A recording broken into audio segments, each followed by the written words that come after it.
So, who you got in the games this weekend? Well, I'm gonna watch the NFC game with my daughter and her husband. So they're Commanders fans. I think I'm going with the Commanders. I think you have to. I don't view that as. The truth is, I don't just like the Eagles all that much. I've always been. They're your cross-state rival, though. Yeah, but I've always been a Jalen Hurts fan. The way he got treated at Alabama, I thought was horrible, and he has really made himself into an NFL quarterback. I think he's a great story. And it's hard not to look at Saquon Barkley and think, oh my God. I mean, that's something special. That's special.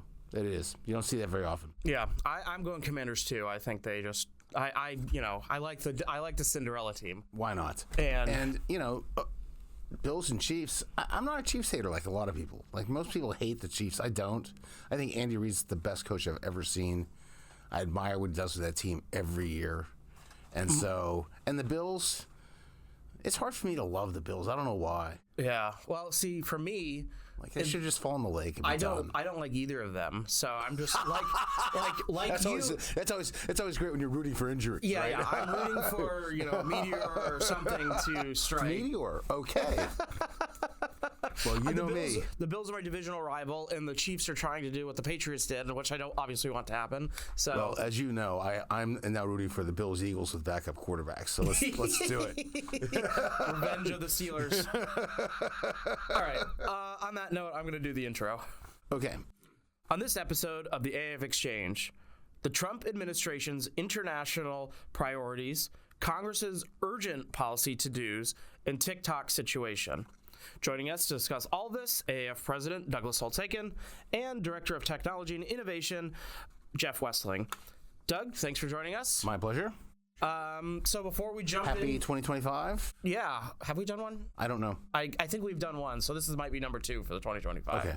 But anyways, what's been on your mind recently? Greenland. Yeah. Got to get Greenland. No, I think the whole thing's fascinating. First of all, like most people, when he sort of developed a Greenland interest when he was first president, I just sort of laughed. I said, what is this? And, here we go again. And then, of course, I thought, well, maybe we should find out a little bit about this. Like, is it worth buying Greenland or not? And so Fred Ashton and Jacob Jensen started scrubbing the numbers, and they've got a nice insight on our website. But you can think of Greenland two ways. More than two ways, but we sort of give us a boundary. One, you can say, what is Greenland? It's a lot of valuable minerals, so oil, natural gas, scarce minerals, and you can look at the market prices of those, and you come up with $4.4 trillion worth of minerals, not all of which is probably recoverable. So if you sort of go down to the part that's economically viable, you end up with about $200 billion as a, like if I want those minerals, I can say, dear Denmark, here's $200 billion, give me Greenland. Or you can say, okay, what matters is where it is, because it is in the North Atlantic, which is a hugely strategic thing with all the Soviet naval stuff that comes out of the Black Sea and the Baltic Sea and heads down. And it's also where, because of the receding Arctic ice cap, there's going to be new shipping lanes over the North Pole, so the location matters. So another way to do it is say, okay, what's that location worth? The only thing else in that location is Iceland. So we took the cost of a square kilometer of Iceland and extrapolated that to Greenland, and then you get a very big number. You get yourself a $2.8 trillion price tag, and so, that might seem like a lot of money, but it might be worth it for those locations and/or minerals. And Denmark can do this math too. So if you're going to get in this business, don't expect to get it cheap. It's going to cost you some money. So that's the Greenland story. I'm curious to see if this, we haven't. You might notice there are other values that are in play as well. Like the Greenland population, as near as I does not want to join the United States. So their rights might figure into this calculation somewhere. Self-determination, freedom, all the things we say we believe in. Right. And then it turns out we've been doing this for a long time. I didn't realize we'd made bids for Greenland before. Interesting. I didn't know that. Harry Truman tried to buy it. Okay. We offered him $100 million in gold bars, and they said no thanks. and probably location, right? I mean, that would have been post World War II. And so we've bought a bunch of different things over time. We buy islands, we buy stuff, and I mean the most famous one, the Louisiana Purchase, which was a great buy. Yeah, like in current dollars, it's under $900 billion. That's a steal. So I'm laughing because like this president's the art of the deal. Thomas Jefferson's got it. It's over. He's got the best deal historically. And no one's going to beat him. Yeah. I mean, the whole thing, this whole paper exercise reminded me a lot of when we did the Green New Deal paper. Sure. And just, let's put a number on it and just see what it would actually cost us. The serious part of this is I think it's important to know the order of magnitude of things. Yeah. Like if it's going to cost you $10 million to buy Greenland, buy Greenland. Buy two. I mean, if it's going to cost you $100 million, that's probably doable. $100 billion? How about 10 trillion. Yeah. So, you need to know where you are in this. Right. And we're in the hundreds of billions to trillions category, and that's real money. Interesting. All right, let's move on. The newly minted President Trump quickly began work on some of his campaign promises, while others seem to be on pause. Let's focus on tariffs, immigration, the international priorities. Start with tariffs. Where are we? We're thinking. Yeah. We have an official presidential memo, not an executive order, a presidential memorandum to all the agencies to say, think about the tariffs and whether they're in our interest, in your interest, how would they affect your portfolio. This seems like a way to just buy time. Mm-hmm. The exception to that, let's think about it rule, which probably applies to the across-the-board tariff the most, is his continued pledge to impose tariffs on Mexico and Canada, most recently by February 1st. He has finally been explicit about something which I suspected, didn't know, which is this is really a way to get them to reopen the USMCA trade agreement earlier than needs to be renegotiated. And that's a bit perplexing to me because his stated reason for caring about it is autos. Mm-hmm. And, holy 1950s. Let's stop staring back at the auto industry. This is a tiny fraction of employment. It's a tiny fraction of national output. It's not the centerpiece of the American economy anymore. And so I don't understand why you would pick a fight with your two most important allies, your biggest trading partners, over an industry that is literally history. Mm-hmm. But this is where we are. Right. Yeah. I mean, he used this as a negotiating tactic in his first term in office, right? Like when we originally redid NAFTA, and I believe he did it with China too, and phase 1, phase 2 type stuff. So it's certainly not a new tactic on his part. No, I think what is new is it's 2025. Yeah. And so again, I just laugh because when he first mentioned this, the Mexican president said, "Okay, fine, we'll do 25." Mm-hmm. Trudeau just said, "Yeah, we'll do 25 too." And we've got programs in place to compensate our citizens for the cost of us putting up 25% tariffs, and we're ready for you. Mm-hmm. So what's always been missing in the analytics of the argument for tariffs is the impact of the retaliation. And the retaliation is going to be real and it's going to be quick. Okay, let's move on to immigration. Yep. It seems there is a bit more nuance between much of Trump's campaign rhetoric and what we've heard the past few days. Walk us through the latest on this one. Well, the border security was probably the most predictable, and that's going as expected. Executive orders remain in Mexico, shutting down the asylum route, at least temporarily, sending 1,500 troops to the border. Remember, Biden sent troops to the border, too. It's not unprecedented to send more manpower down there. So the border security per se, about as expected, on about the timetable as expected. Bigger thing has been the deportation, where no one really knew how quickly that would happen, and it didn't happen day one, it happened day two, so, for whatever that's worth. But we haven't seen widespread ICE raids on businesses or things like that, which was kind of what was leaked in advance of the inauguration. He has essentially deputized other federal law enforcement agencies, U.S. Marshals, FBI's, DEA agents to detain people and deport them. So, there's a broader effort to sort of find folks who are here illegally and deport them. I'm the jury's still out on the ultimate scale and impact of this. It is the most problematic. Getting 300,000 or 400,000 recent illegal immigrants who are known felons out of the country, I think is unobjectionable, and most people are going to support. Trying to take 11 million people out of the country, many of whom have been here for a long, long time. Yep. That's a different ball of wax. So we'll see where it ends up. It's somewhere in between. Yeah, I'm sure the economics behind it aren't. They're dreadful. We know that. I mean, getting rid of like 6% of your labor force generally reduces economic output. Yeah. And so so I remain on hold, trying to figure out what exactly that is. There was some, he has started making distinctions between illegal and legal immigration now. The rhetoric has changed. A big change, certainly from 2016-17. Even on the campaign trail, he once had this moment where he said, well, we should staple a green card to these folks who graduate from U.S. universities with advanced degrees. That's something politicians have said for a long time. It's never actually happened. In rolling out the sort of deportation orders, he said, we need legal immigration. And you have to wonder if this is the influence of an Elon Musk on his rhetoric, because the H-1B program in particular is something the business community has been just very vociferous about the need for and the need to expand. And that hasn't happened yet. This raises the chance maybe it could. Yeah, maybe it's time to bring back AAF's legal immigration plan that I think Jackie did a long time ago. It really made sense to me then. It still makes sense to me. We've had this conversation before. We need more immigration going forward because we don't have enough babies. Not complicated.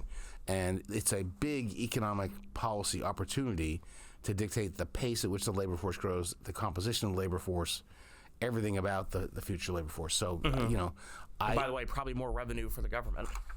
Not everything's about revenue, Kyle. That's nice.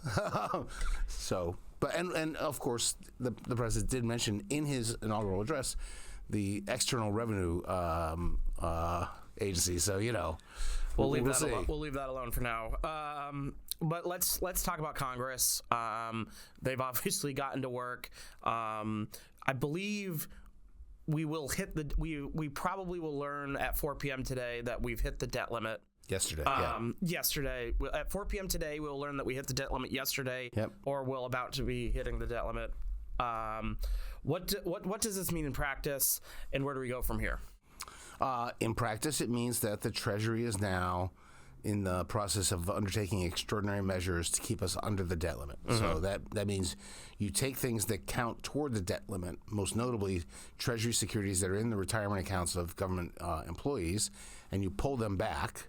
That's called stealing. But now you're under the debt limit, and then you can issue new securities to the public for cash, and you can run the government. And you can do that for a while, probably to late May, early June, something like that. And there'll be a lot of discussion about the, quote, X date, the date at which you run out of the ability to do that. And then you just have to waive the debt limit or raise it. You have to do something legally, or we default. And that's unthinkable. So that's the practical impact of this. It is becoming apparent that of the things that the Republican Congress wants to do and the president would like them to do, reconciliation bill on taxes and other things, fund the government, debt limit, this is the hardest. And it's quickly becoming clear this is the hardest. 38 Republicans said no in the lame duck when the president wanted it. So I think they're in a position where, perhaps to their surprise, one of the most pressing things is something they're going to need Democrats' help on. Yeah. I don't see them getting that cheaply. That's going to be a transaction worth taking a look at. Yeah, I mean, they're about to have a one-vote majority in the House. I mean, you're going to automatically need votes in the Senate. One vote majority, lose 38. Oops. Yeah. So the math isn't great there. So yeah, we're gonna it's not gonna be an easy undertaking on that. Is this something that we will probably deal with when we have to redo the government funding debate? That's a place. I mean, now we're playing the game of what do we attach this to? And you're hearing things like, we're not going to give California any aid for the wildfires unless we put the debt limit on it. Okay, so we're going to hold the victims of a natural disaster hostage to debt. So a lot of this is pure raw politics that's not very attractive. Doesn't seem to me it makes it over the finish line. Hurts them more than it helps them.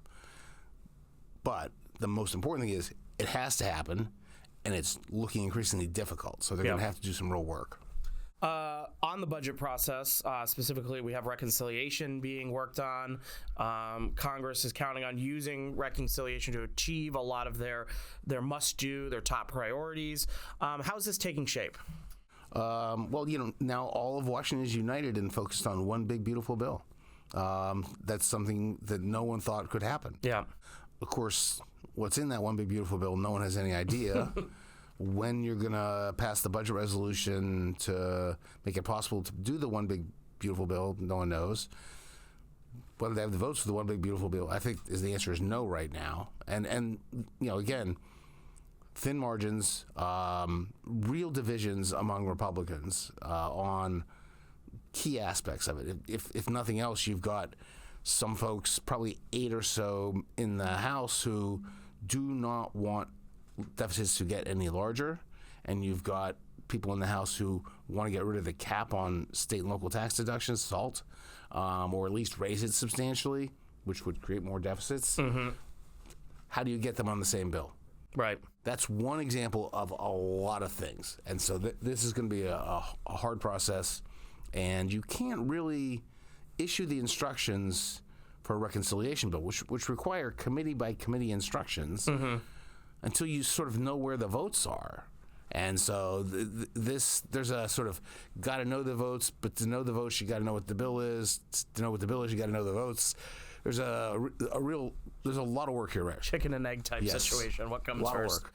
Yeah, I mean, it was interesting because we started off this whole process. Are they going to do? It was like the Dr. Seuss thing. Are we going to do 1 bill, 2 bill, 3 bill? We even heard 3 bills just a day ago. I mean, so it goes on. I forgot about that. Yeah. So, anyways, before I let you go, before we turn to Jeff, before I am freed from my captivity, before you're freed, let's do a trivia question.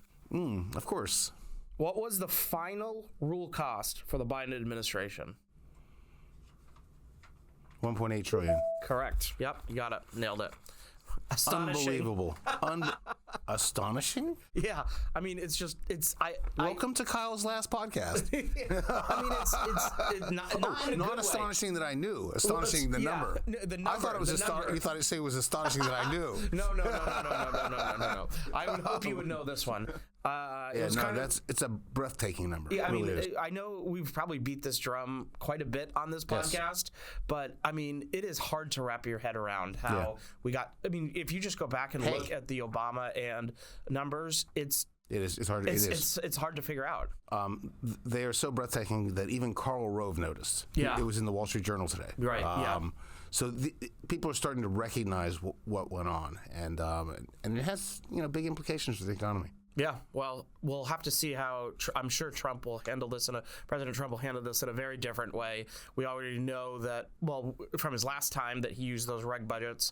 We'll see if he brings them back. I'm assuming we'll know a lot more by the next podcast, and we'll have Dan Gold back on to lay it all out for us. So we know what to expect. Yes, yes, we do. Doug, thanks for joining us. Jeff, thanks for joining us. Thanks for having me. Should we just jump right into things, or do you want to talk about something else first? No, let's stay focused for once in our podcast. I know you got to go to a few hearings, so we'll just jump right into things. The Supreme Court TikTok ruling had many in panic on the internet, but here we are a week later, still scrolling for some people. Briefly walk us through the court's ruling, what's happened since, and the future of the app. Yeah, so the bill essentially said you have to divest or we're going to ban you. And TikTok has fought that kind of from the beginning. They've refused to divest, so it went to the Supreme Court.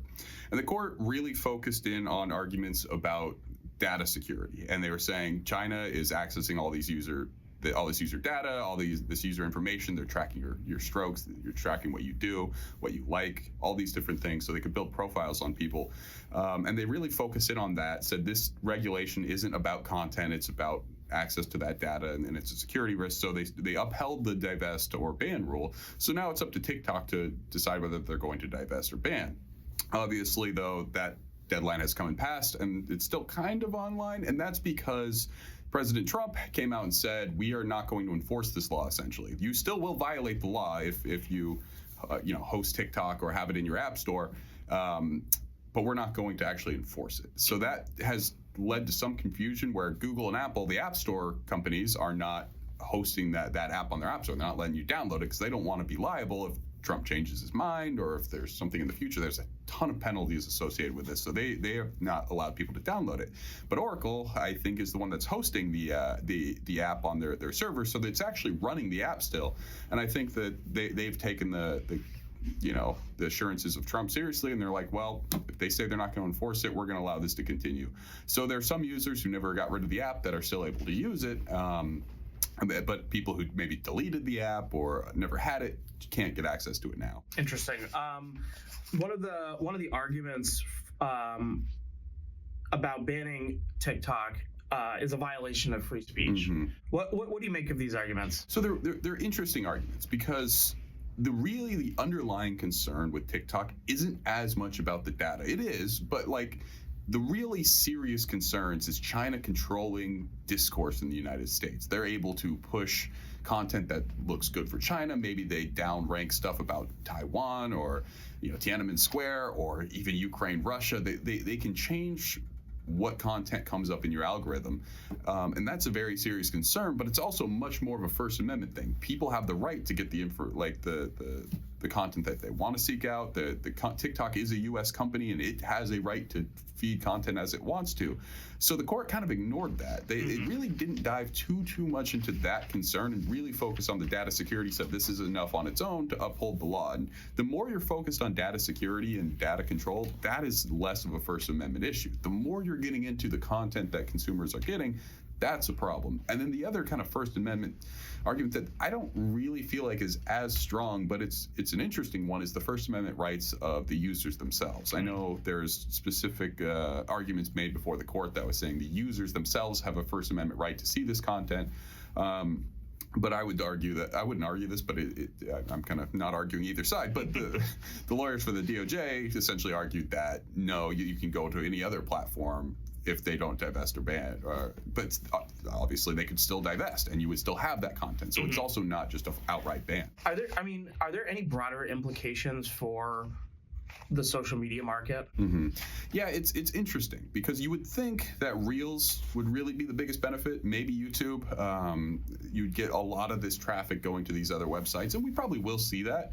But immediately, the more interesting response is that people are going to Chinese apps. They're like, you know what? I don't like the government banned this app. My form of rebellion is to give China more of my data, which is such an interesting take, and it's weird to see, but the bill itself could allow the president to designate one of those apps as foreign controlled. So it's not like that'll last forever, but it is a very interesting human response to this. But we will probably see some of these other tech companies benefit. I think I saw yesterday there was a story. Meta is already trying to get influencers. They're offering them some benefits program or something like that. I mean, I didn't see that, but I know they do that with live streaming all the time, where you would have a big Twitch streamer on whoever, and YouTube wants to have their gaming streaming going, so they'll pay those content creators to be exclusive to their platform. So I wouldn't be surprised if Facebook or Meta or whoever, YouTube, is paying subscribers or not subscribers, content creators from TikTok to come to their platform and use it exclusively. I haven't heard that specifically, but that wouldn't surprise me if that's a business decision they decide to make. Interesting. Well, Jeff, thanks for joining us. Thanks for having me. I will let you go because I know you got to get out of here. We get to talk Spectrum. That is what we need to talk about in the podcast. It's much more interesting. You go have fun at that hearing. All right. Thanks, Jeff.